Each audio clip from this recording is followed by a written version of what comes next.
Hello and welcome to the Room of Lives.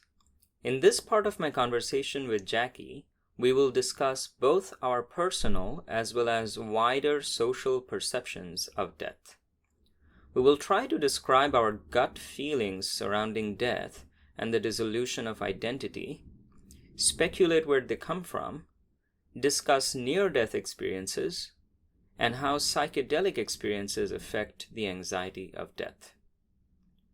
If you enjoy visiting the Room of Lives, consider supporting me by donating Dai or Ether to abranil.eth. That's ABHRANIL.ETH.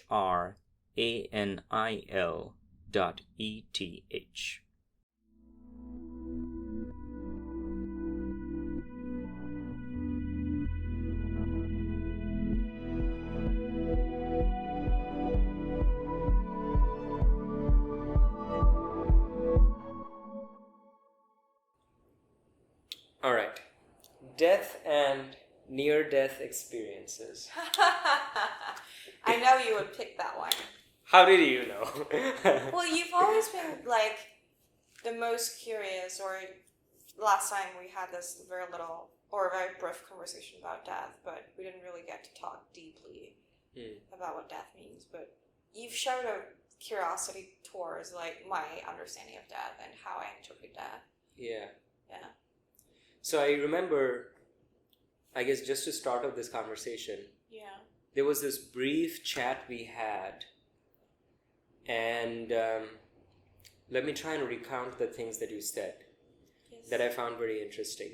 You talked about Guangzhou, who, is that how you say that? I don't know. You mean Zhuangzi? Jiangsu. Yes. It's G-U-A-N-G. It's Z-H. Oh, Z-H. Z-H-U-A-N-G. Jiangsu. Jiangsu was this like ancient Chinese philosopher. Yes. And you said that his wife died and he was celebrating and dancing after his wife's death. And so that was his attitude towards death. And we had this brief chat where you said, you wonder what society would be like if there was a sense of, if there was a more of a positive sentiment associated with how we view death. Right. I wonder like what the society would be like if we don't socially construct death as a, dark or scary concept that everybody is gonna face at one point of their life. Like, what if we just describe death as a cheerful, joyful, or like at least interesting experience? I feel like a lot of the times how people phrase death, or how the media or society phrase death right now, is still in a much more negative way. Yeah. Yeah. How do you personally feel about the notion of your own death? I actually don't think too much about the possibility of me being dead. Yeah. And I don't feel very scared, or obviously I don't feel like it's gonna be a terrible thing if one day I die.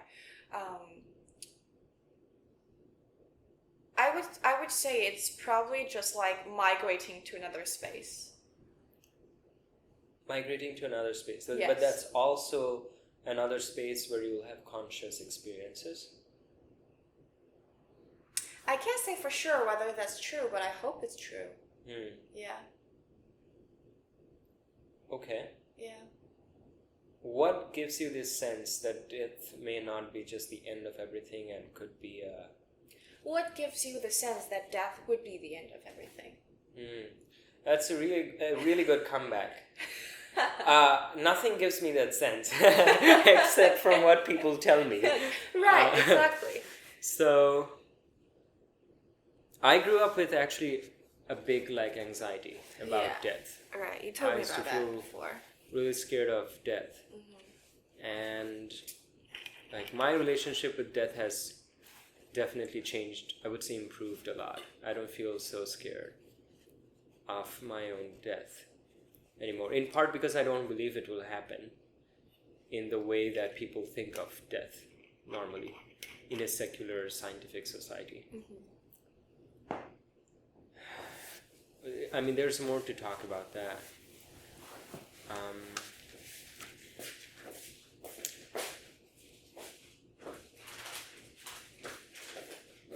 But yeah, what is it that you envision in this kind of more improved society? How do you think we could relate better with death?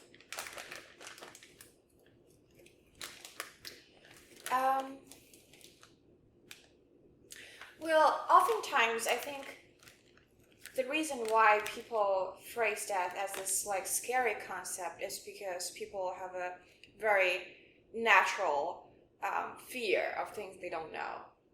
And death is something obviously we don't know much about because once you come down that path, there's no like returning back, or like there's no way you could communicate to people who are still alive and tell them what it feels like to be dead. Yeah. So a lot of times it's much more just a general fear towards things we don't know. A better society or a better constructed concept of death that I envision would be just being curious and being honest to things that we don't know. For example, death. By acknowledging that we don't know what's going to happen after we die. We're curious about what's going to happen after we die, but we don't necessarily fear the concept of death anymore. Yeah. Well, I agree that part of the fear associated with death has to do with the fear of unknown that we have. But for me, part of that fear was not fear of the unknown. It was a known fear, a fear of the dissolution of my own self. Mm-hmm. So that fear did not come out of not knowing what is going to happen. That fear came out of knowing what is going to happen and not liking that potential that I wouldn't call it knowing what's going to happen. I would call it your imagination of what's going to happen. Yeah, that's true. Then your imagination of what's going to happen, again, comes back to how people talk about death around you, right? Because your imagination is largely fostered by what you've seen, maybe in books, in movies, or from people's words, and things like that. That is definitely true to some extent, but there have also been times and experiences in my life where I have felt kind of an internal source of information coming and delivering to me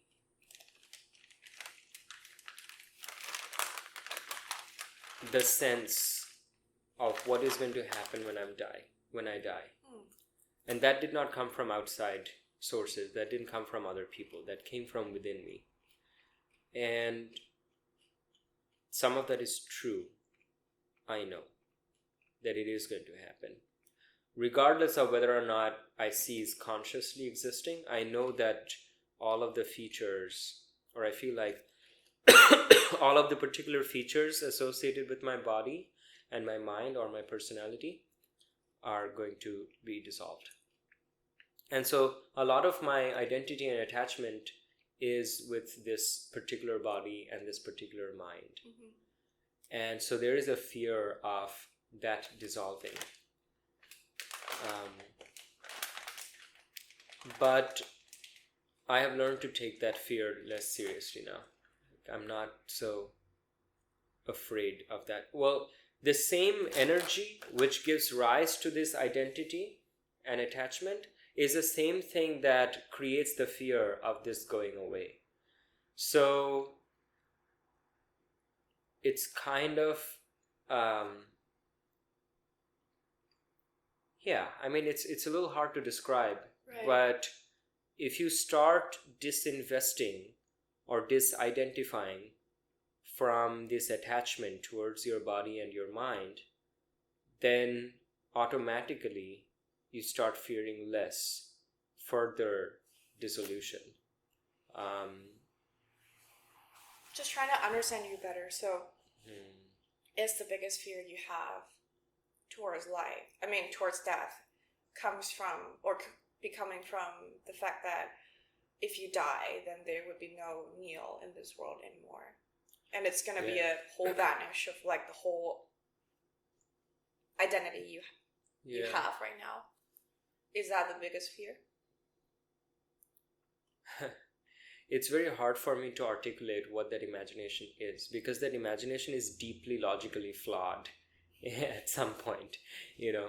So I could say, yeah, I'm scared of there being no Neil in this world. But if there is no Neil in the world, then who will be scared? You know, as long as I'm scared. I feel like we're going to a logic black hole right now. Like Yes. if I'm scared of there being no Neil in the world, the only way that such a world can exist is in my imagination. It cannot exist in reality, in my reality, because in that world that we are talking about, there is no Neil. So I cannot be in the world where there is no Neil because I am Neil. Okay?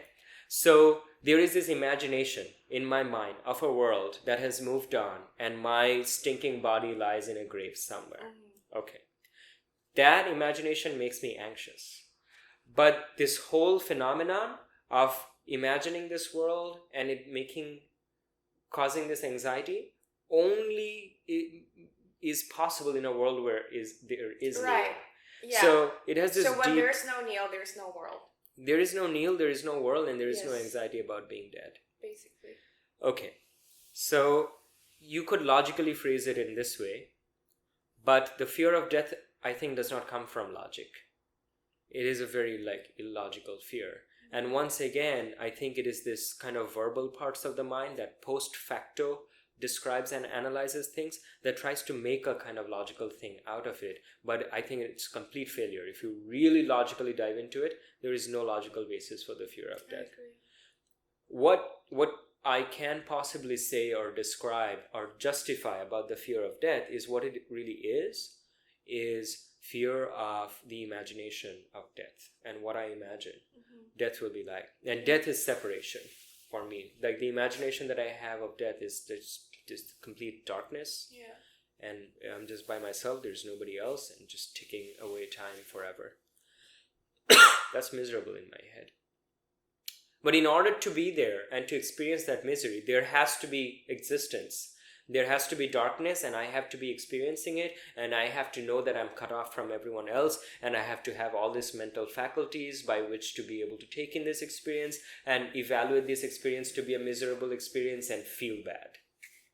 So many things have to happen in order for me to actually feel bad about the condition. And so... Like rationally, you don't think it's actually going to happen. Like, you can't stop thinking about it for the sake of thinking about it. Yeah, I'm just saying that in order for my worst fears about death to come true, so many things have to happen that it can't possibly be death. Right. It is just this altered experience in my head of afterlife, just a miserable afterlife, you know? Yeah.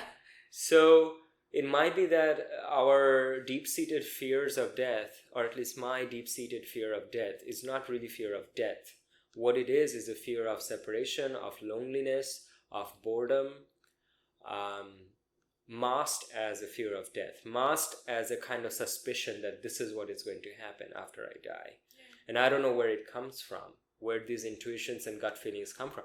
If you think about it, it's really kind of arbitrary that there are these biological beings just walking around in this planet with these kinds of notions, rather arbitrary notions of what happens after they die.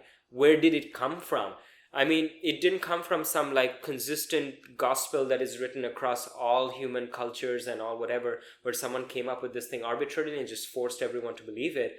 This fear of death seems to be a kind of rather conserved and unified thing across people who do have it, and a lot of the associated anxieties are kind of similar, like the feeling of separation, feeling of loneliness. And so I feel like in some ways we might be biologically wired to feel this kind of general anxiety. Well, that makes sense from the natural selection point, I guess. Yeah. I don't know. My fear, if there's any, of death is quite a contrary from your perspective, I would say. Like, you were saying you were scared that if you die, then there's no Neil in this world, basically. But sometimes I wonder, does it matter that there's a Jackie in this world?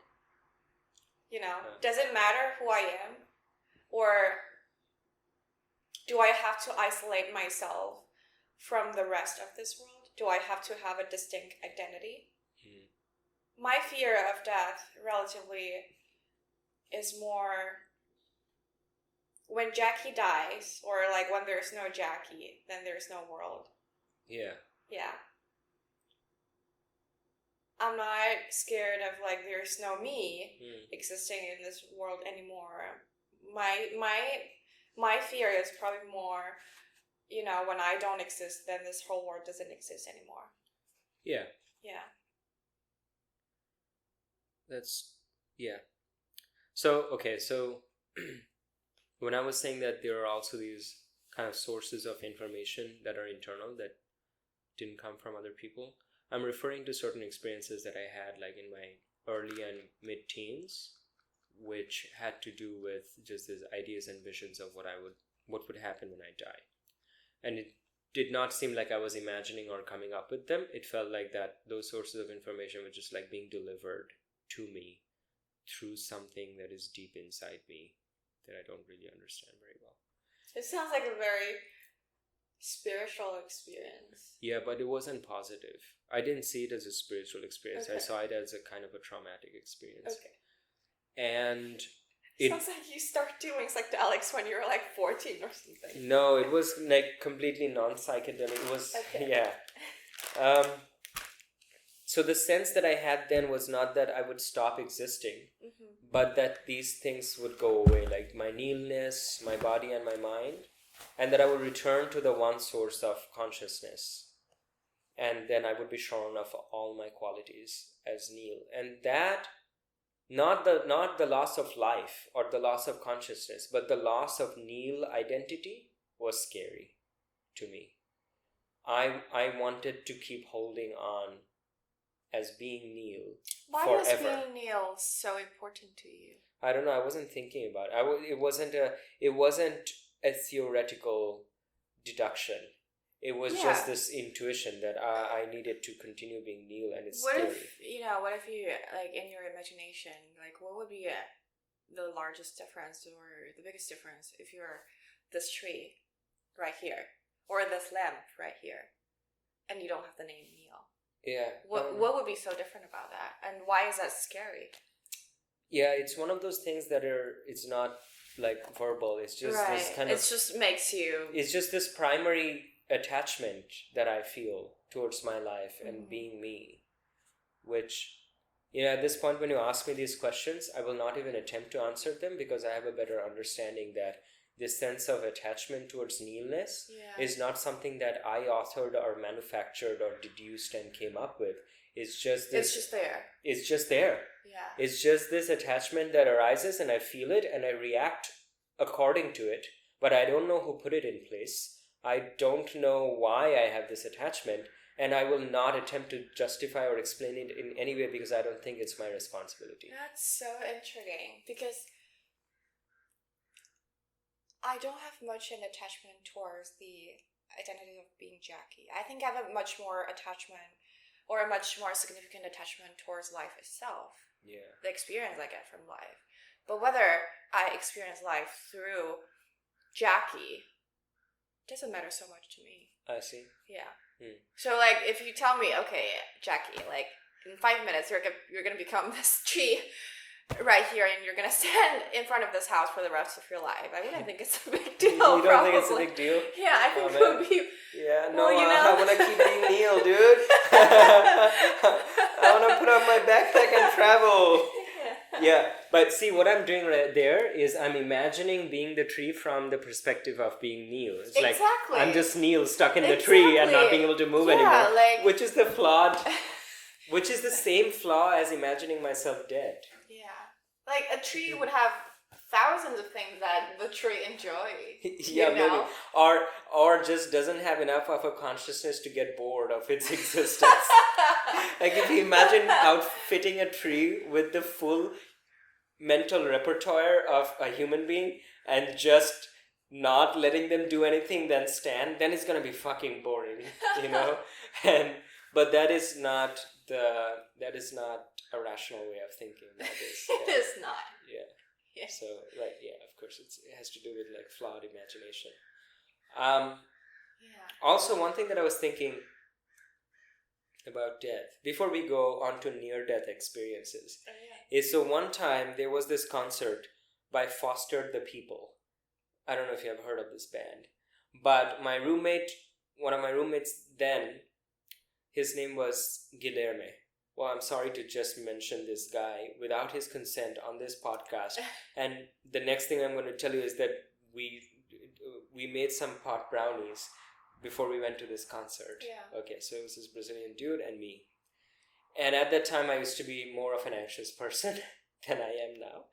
And so I cooked this pot brownies, and he had way more than me, by the way. And then we went to this Foster the People concert. And he was like this really chill, fun guy, like, Brazilian people. So shout out to Brazilian people. Yeah, shout out to Brazilian people out there.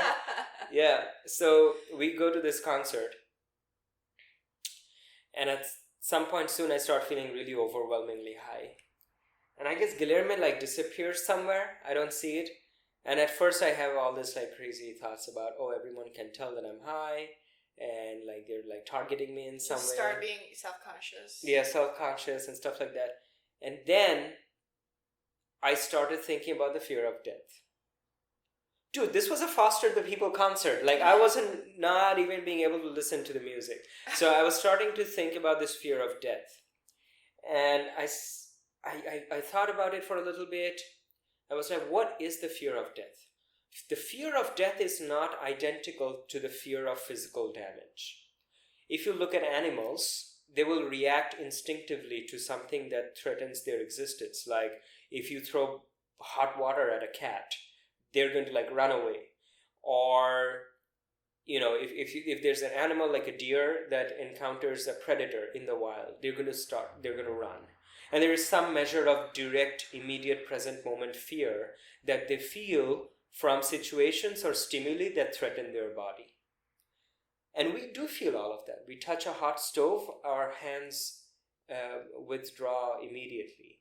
We are out in the hot sun, we feel like bad. If someone beats us, we feel fear. If we see a lion out there in the wild. There are all of these ways in which there are self-preservation mechanisms that are very kind of in the moment. You start, you slip a little bit when you're on the climbing wall, you feel the fear of heights coming up.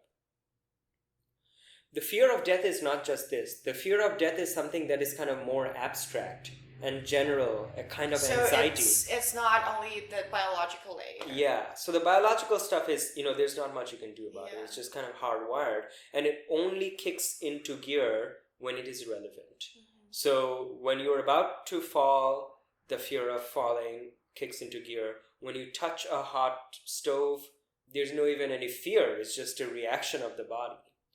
And you look at lizards and animals and all kinds of stuff, they have this kind of thing baked in. Like you have this hardwired mechanisms or collections of mechanisms that help them to survive. Okay. Somehow this is not sufficient for the humans. There's also this kind of notion, a kind of intellectual or abstract cognitive notion of the fear of death. We live in fear of death. Animals don't live in fear of death. Like even for an animal that is kind of dying, they are not like anxious about this kind of cognitive concept of death. Well, it's a bit hard to say whether they're like truly free of this anxiety of being dead, to some extent it might be true. Exactly know. Yeah. So. But in some ways, like it feels like, okay, when there's no immediate biological danger to our body, no immediate physical danger to our biological body, we're completely comfortable, we're in our house, the AC is set to just right, and there's a TV on in the next room, and I'm making a good paycheck. I'm sitting comfortably in this couch next to my spouse. Everything has been taken care of. There's food in the fridge. I can still sit and be anxious about my death. I think most animals don't do that. There's like a more kind of really, like a kind of more physical level of avoidance of death But if all of those things are fulfilled, they don't sit like and think about death. And it comes from, I believe it comes from the human mind's capacity to reason and abstract thought and project things into the future and imagine and talk in language. But I also think about if you phrase it that way, then the fear you have towards death is almost similar, if not the same, towards any fear you would have towards, I don't know, like unknown things, like you would also have fear to future because the future are unpredictable. You would also have fear toward something that you can't control. It's just, what I'm trying to say is, I don't think death holds a very special position in our fear towards unknown things. It's just one of the 1,000 unknown things we have towards our life. And all the reason why, or in my thoughts, the reason why we're constantly thinking or scared of all those unknown things despite being materially comfortable and satisfied is because we're trapped by our imaginations. I agree with that. But from my point of view, the reason to fear anything that is unknown is because you feared that that's going to be bad for me. That ultimately it's a fear of personal harm, of like this unknown thing is going to turn out to be something that either debilitates me or it damages me or it threatens me in some way. So that sensation is the same. It's because in the unknown there can possibly be a component that harms me, and in that imagination is that fear. It's the same imagination or the same fear in the imagination of death. And I think it's part of the package that humans get in this extra capacity to think and reason. Humans can imagine, humans can have beliefs and ideas, and they can string together memories from the past in order to project imaginations about the future. This is why we learned how to sow crops, because we saw the past patterns of day, night, and seasons, and we could sow our crops according to these patterns and expect that the rains will come at this time of the year and I'll get these crops. So no other creature than humans can do this so effectively, to look at the patterns of the future, store these things in memory, and do some pattern recognition and possibly project them into the future. And so in keeping with this capacity to plan and project also comes anxieties, which are fears of possible outcomes that we do not want in the future. And so death is this kind of like generalized abstract anxiety, which in addition to the real-time physical avoidances of death. Okay, so what I'm saying is that humans, in addition to having this very physical mechanisms to avoid death, like, I'm going to shrink my hand away when I touch a stove, there are other ways also in which we can kind of plan and arrange and organize our lives in order to propagate ourselves for as long as possible. So for example, I could be perfectly comfortable here and it's fall or it's summer or something like that, and I really don't need to get out of the house, but I should in order to plant my crops, because winter is going to be hard and I need to survive winter as well. And for some animals, this can be like hard-coded in, like the squirrel who goes and like buries his nuts in the ground, but he doesn't like sit and figure it out first. Humans have had to like cognitively figure it out. They don't have it in their instincts. So packaged with this kind of planning to propagate ourselves is also this anxiety aspect of the planning, which is this constant like what if the plan dread. fell through? What if it doesn't work? What if I don't plant my crops today? You have an imagination of what will happen when winter comes. And it's just part of the whole package of being able to imagine. Just as you can imagine solutions in the future that other animals cannot, you can also imagine problems in the future that other animals cannot. So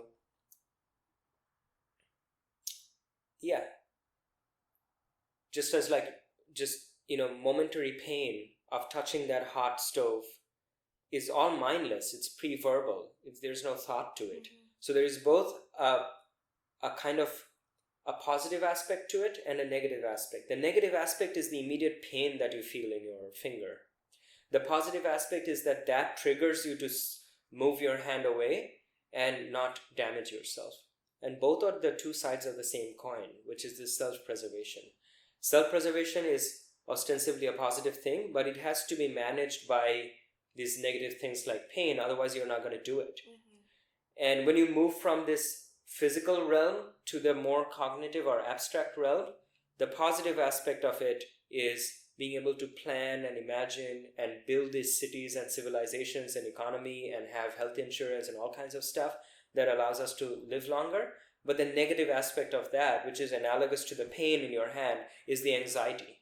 Yeah. And the anxiety, that pain exists in the imagined future. The solution also exists in the imagined future. So it's just kind of like the light and dark of the pre-verbal pain in your finger.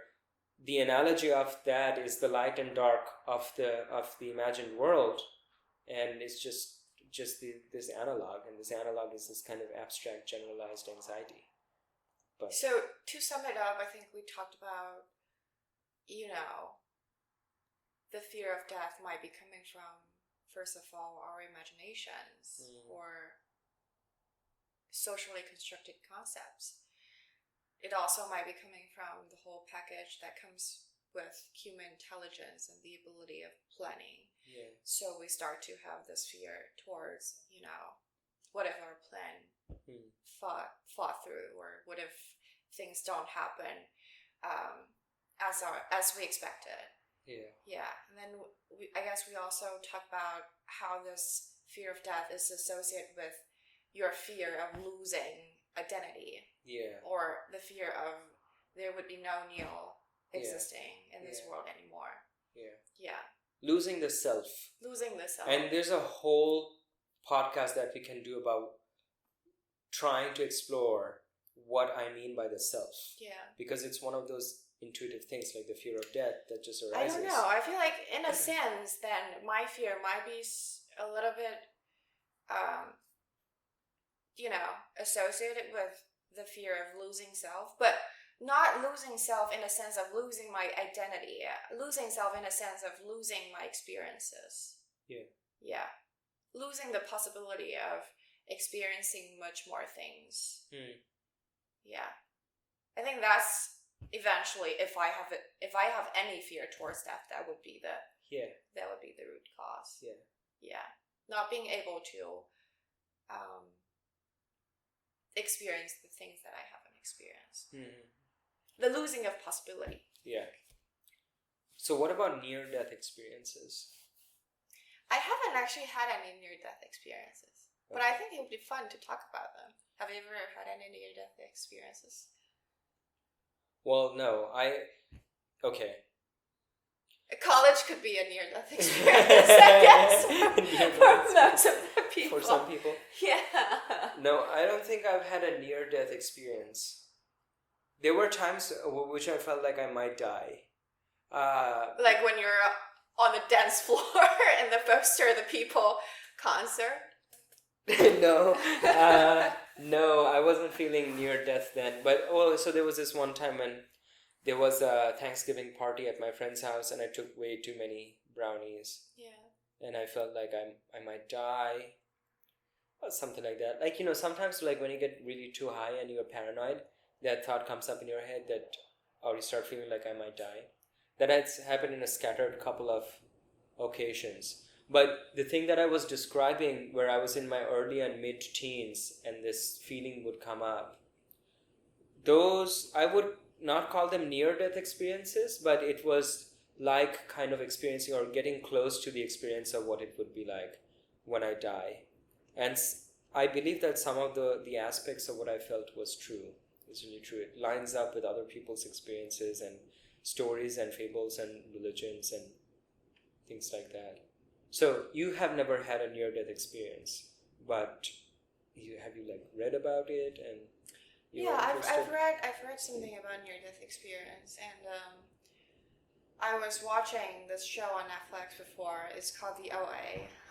It's written by Britt Marley. The OA? The OA. Okay. Yeah, and it kind of talks about near-death experience in that show.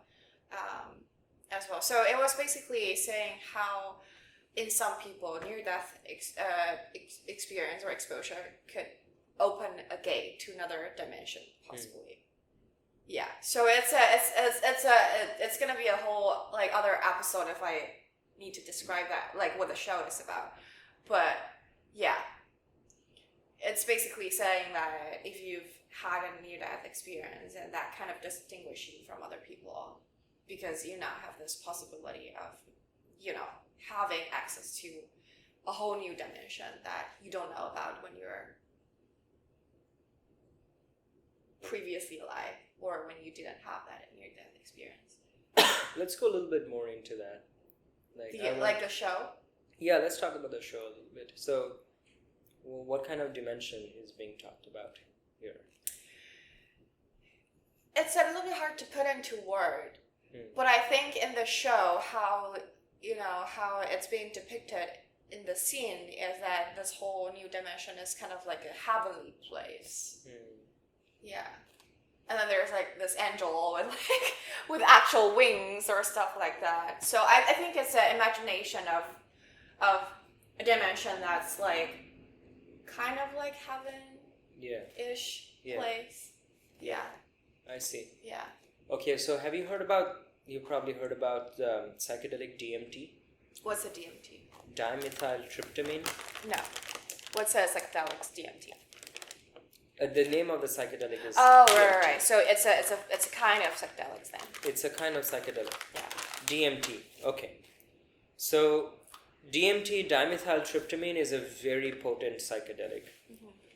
If I think there's a scale for the intensity of psychedelic experience, and DMT is way off the charts when you compare it to something like LSD or something.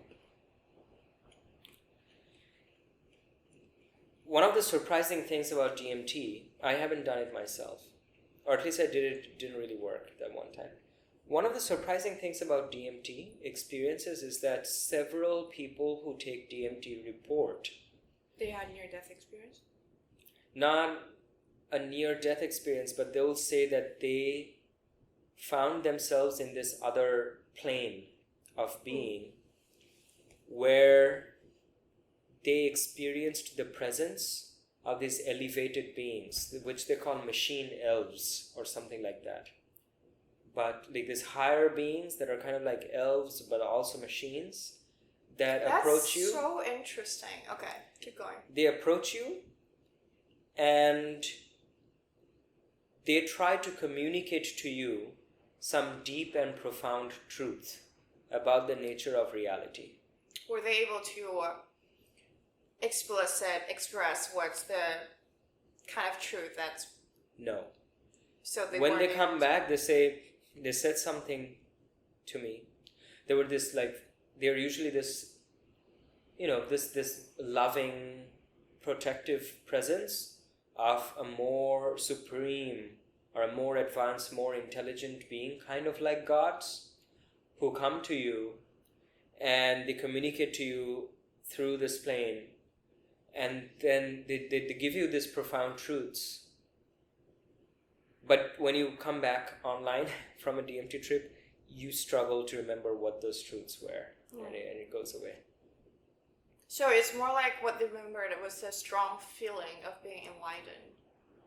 And they don't remember what I don't exactly I don't exactly know if they would call it, I don't think they would call it a strong feeling of being enlightened themselves, but just that these beings were coming and giving you some kind of truth or wisdom, and trying to tell you things, to tell you to remember when you go back, like this is the truth, this is blah blah, but you come back to this plane and you kind of forget.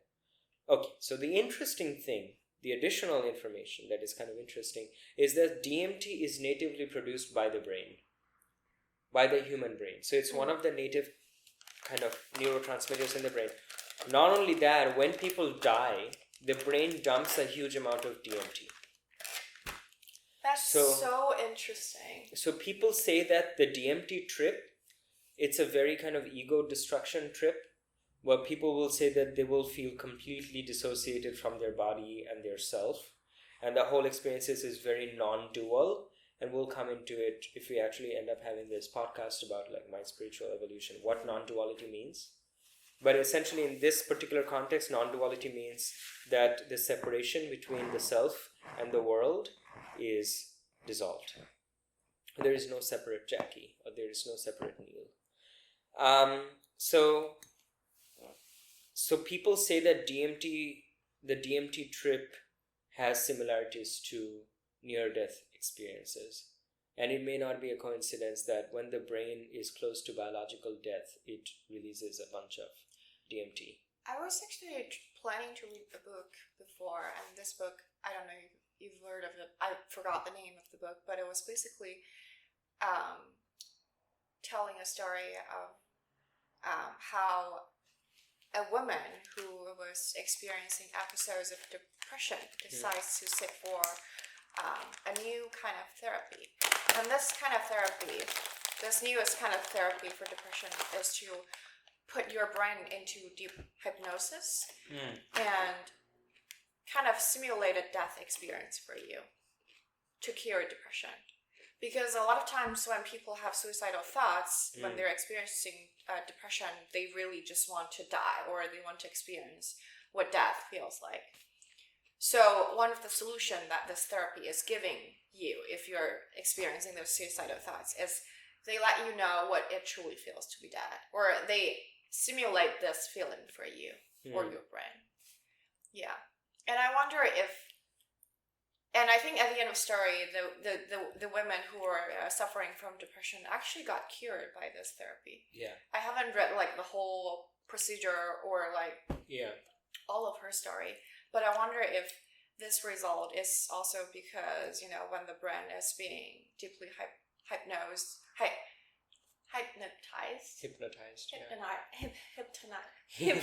Oh my God, English is hard. Yeah, when the brain is in deep hypnosis, and when, you know, the whole simulation is going on and trying to tell the brain it's, you know, you're dead, and then there's a strong release of DMT, and maybe that's why the woman was feeling better after therapy. In fact, I have heard that several psychedelics have been used as potential therapy for end-of-life trauma for, let's say, cancer patients or other patients with terminal illnesses who are suffering from this anxiety of their impending death. That it has been possible in the past, and I suppose there's still ongoing research of using different kinds of psychedelics like DMT or mushrooms or maybe LSD in order to make them have these psychedelic trips, as a result of which their fear of death subsides. And I, for one, am willing to testify, although it's a little hard for me to explain why this has happened, but having had psychedelic experiences is at least correlated with the fact that in that same time my fear of death has reduced. Interesting. So the state of living in fear of death could be just like a mental state, and we may decide to ask no more questions about it than the fact that it's one of the possible mental states. And taking a psychedelic may move you away from that mental state into some other mental state, and you see what it is like, and hopefully once you come back to your sober life, you retain some of those qualities, and you can just say, you know, now you basically live a little less in that mental state of death anxiety and a little more in the state of just living. And maybe one of the ways of making that transformation possible is to really kind of simulate in some way what it would be like to die. Now, when you do psychedelics, you don't necessarily feel that you're dying. You were talking about this deep brain hypnosis stuff, which is specifically trying to maybe get you to experience what death would possibly be like. But at least in some of the psychedelics, even if they're not explicitly trying to put you through the experience of death, there are definitely elements of death. For example, there is the element of strong dissociation from your body, from your mind, from your sense of self. Like biologically, like they try to, I don't know, like simulate a kind of biological response for you to feel like, or that's like resembling what you might feel like when you feel like you're dying. Yeah, or at least the imagination of what it is like. Like I said earlier, when I say fear of death, what I really mean is this fear of dissolution or detachment from the different aspects of what I call the self.